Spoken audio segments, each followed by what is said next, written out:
Good morning, Hong Kong! So, ito na ngayon. It is our third day and it is our last day at Hong Kong. And ngayon, pupunta kami ngayon sa Cafe de Coral which magkakaroon kami ng breakfast.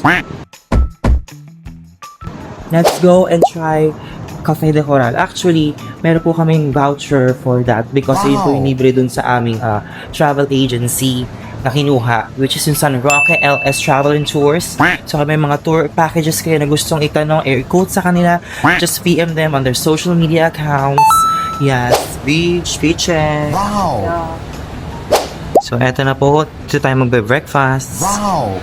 Cafe de Coral. So ito ang aming kinuha. This is for only $39.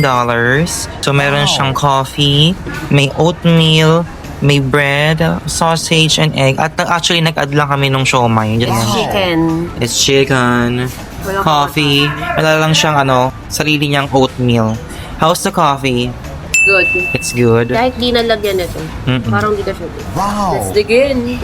So, sikat itong Cafe de Coral for yung mga breads nila. And also sausages.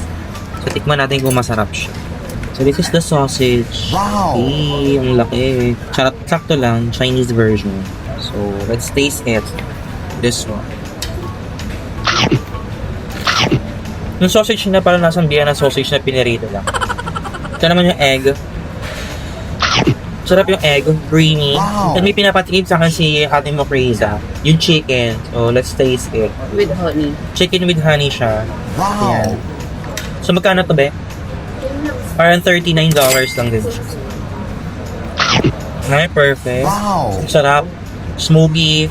Hindi mamantika. Perfect. Wow! Natikman na natin ng siomai. Tip of the truffle. Nasang gasolina pero masarap. I mean, in a good way ha. Yung pagkalasang gasolina mo. Sarap. Wow! And now the coffee. Kahit di ko uminom ng coffee, tatry ko siya. For the culture. Wow! Ang strong lang, pero yes. Masarap siya. Wow! By the way, yung bread pala may butter yon, so don't forget to use your butter. And let's try the oatmeal. Actually, yung oatmeal, Quaker Oats na nakalagay doon. So, titikman ko kung paano yung luto. Baka may iba silang nilagay. Lasang Quaker lang. Wala. Parang feeling ko yung gatas. Parang may something dun sa gatas niya. Parang medyo mapakla, na medyo matamis, na hindi ko alam. Naglalaban yung tamis pakla. Anyways, let's eat muna. So we're now heading to the city center para i-explore ang Hong Kong pa for a few more hours before kami mag-fly. So ang ate girl ko is may pupuntahan na something dyan sa may city center na yun. Wow! Sige, tara na. Let's go na tayo sa Saan ba tayo pupunta? Causeway Bay. Okay. Causeway Bay muna tayo. Okay?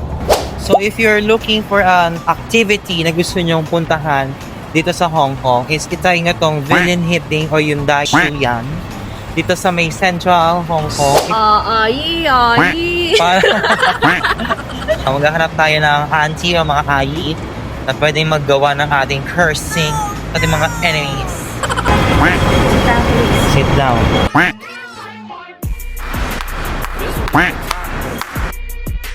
水池里面饮冷雨，拿去黑夜摸虾，大展宏图大。 So, eto na mga buddy. So, kung siyang babae ka, ha? Wanda ka na. Ito yung binigay nila na freebie. So, I got a ang pao with some Lucky Charm inside, a candy, and I think I'm gonna put this para mas increase ang chances of more money. So, ayun na nga, kung may mga bashers kayo or feeling nyo na evil eye kayo parate at nawawala na yung swerte sa inyo, I think you must try this one. At ito lang ang presyo niya kanina. Nagastos ng aking friend. So, ang kanyang presyo is 250 Hong Kong dollars. So, that's 2,000 kasi nga ang dami niyang basher. So anyways, actually na-start yung range kung ilang sample isa lang yun. So $50. So kung per person yun na, per person. So kung medyo madami-dami kayong bashers, kaaway, kung gusto niyo mawala sa mundo ang mga away-away na yan, hi girl, para lang to ease the pain, Siguro to yung isang way of projection. Way of projection. Way of revenge. You know, in a universe way. Si universe nang bahala sa kanila. Try nyo to. Sobrang worth it ata na to. Charot. Ayan. Ata kasi di ko pa sure pero let's claim it na yun na talaga yung effect niya. Kapag may binulutong, alam niya na. Totoo, yan. Pinuluto to. Ayan, so dahil dalawa kami ang guwante, charot. Kainin namin yung mga candies na bigay nila. So one is ginseng, another one is, I don't know. It's parang yung white rabbit. Ito, this one. And then same kami na may ganun. So pupunta na kami ngayon sa TST and Mongkok to do shopping again kasi nga money. And for the last time, we tried the MTR station. So dito kami ngayon sa loob ng MTR kasi pupunta kami ngayon sa Simsa Choi.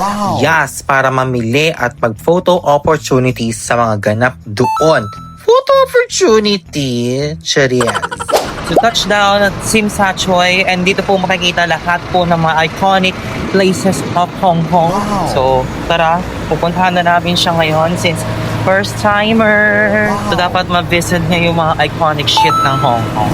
Dito nga pala sa TST makikita ang mga iconic places at tourist spots ng Hong Kong. Gaya ng The Historic The Peninsula, Victoria Harbour na perfect for sightseeing at pag-exercise spot. Kita mo ang mga kamay sa Avenue of the Stars. At kung mahilig ka naman mamili ng luxury items, puntahan mo ang K11 Museum Mall. So ito na nga, ito tayo sa may tapat ng K11 Museum.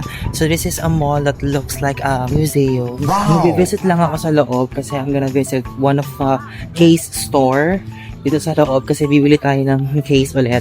Sikat dito yung Case Tify. Dito kasi nag-originate yung Case Tify na brand. So, dito tayo titingin if meron tayong case na pwedeng ipalit dun sa ating mga iPhones. Dito pa rin kami sa tapat ng Victoria Harbour, especially sa Avenue of Stars, where you can see the handprints or dun sa bakal na nakalagay dyan sa mga fences ng harang ng beach. Nakakatuwa lang, no? Sana talaga ganitong ginawa ng government ng Philippines sa Manila Bay.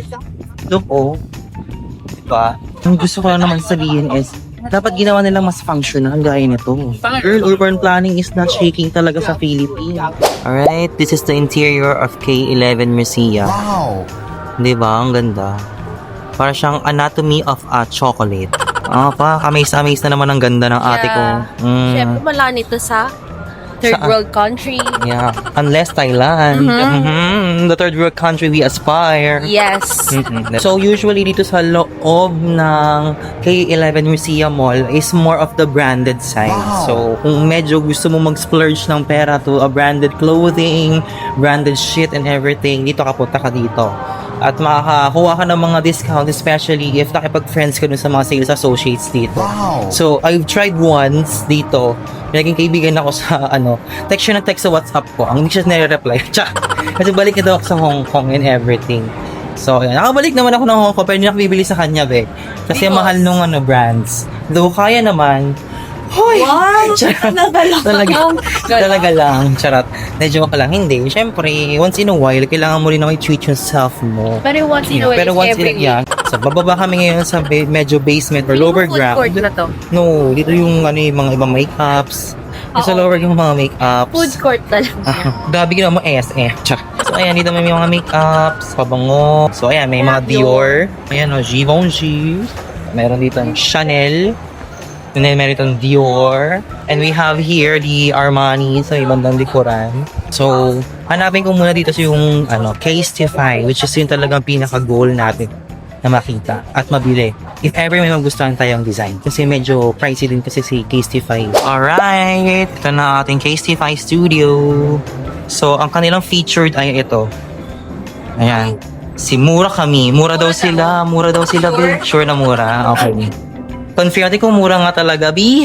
A few minutes later. So, yes, Casetify secure. Bigyan ko kayo ng first hint. So, this is what I bought. Yes. A case with cats. Because I like cats. You like pussies? Yeah, I like pussy. Yeah. But I don't like to eat pussy. I just like pussies. So, ito is around 3,970 something siya. And siya, unfortunately, wala yung mirror na case. So this is just a clear case with print na ginawa siya specialized for 30 minutes. I-wait nyo lang siya. And then ito din is may special feature yung pwede nyong igawing stand yung pinaka case cover nung camera. So ngayon lalabas na muna kami ng K11 Murcia. At magliligalig muna kami somewhere there. Medyo malapit-lapit na kasi yung aming call time for airport.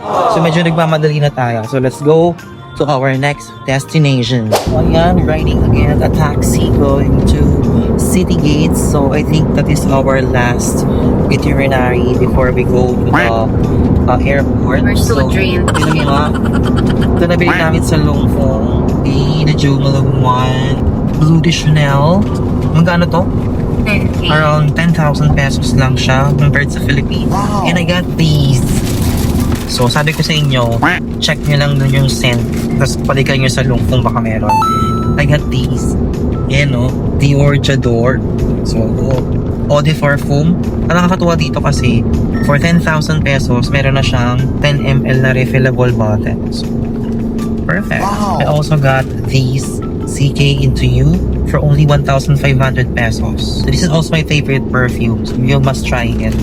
Yan. And nagpabili sa akin yung isang doctor namin ng Versace na maliit lang. Versace for Homme. Yan. This is only for 2,000 pesos. For 30 ml. Dahil madami kami binili na pabango, binigyan kami ng free water. Yun na lang yung mabibigay nila. Diba? Yun na lang bigay nilang free. Sabi ko, wala bang free acts of service? Charot. Anyways, so let's go na sa City Gates. Ayan, ganda di ba? What else? Ganda. So we just arrived here sa may City Gate outlets. Papasok kami for the, the shoes and everything. So madami naka-sale dito. So merong if you get 4, if you get 7, merong makuha discount. May mga 50% off. So, wala pang inaantay natin. Let's dive in. Ayan, mga beshi. Totoong chismis na talaga naka-sale ang mga bilihin dito sa Citygate Outlets. Napakadaming choices sa bawat floor, kaya talaga namang kulang ang isang araw mo. Talagang lilibutin mo siya for good. Ganon. Okay, so hindi po tayo pwede mag-film sa loob ng Nike.